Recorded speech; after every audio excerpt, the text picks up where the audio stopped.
Sa lahat ng bagay, tayo ay higit pa sa mga conquerors sa pamamagitan ng pag-ibig ni Kristo. Hindi tayo nilikha para sa matalo, tayo ay nilikha upang maging saksi sa tagumpay ng Diyos sa gitna ng kahinaan.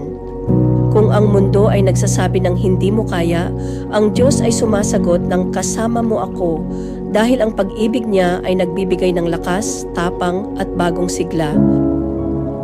Ama sa langit, kami ay lumalapit sa iyo ng may pusong puno ng pasasalamat.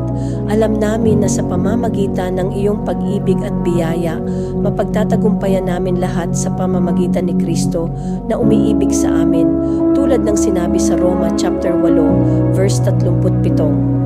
Punuin mo kami ng iyong kapayapaan at lakas habang itinataas namin ang panalangin ito sa iyo.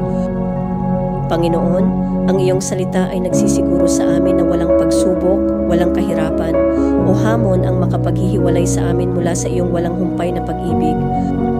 Palakasin mo po ang aming pananampalataya upang malampasan ang mga pag-aalinlangan at takot.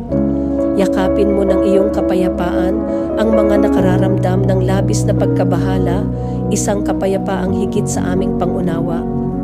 Kami ay naghahayag ng tagumpay sa bawat laban, maging ito ay sakit, pagkawala o kawalan ng katiyakan, dahil ginawa mo kaming higit pa sa mga mananakop.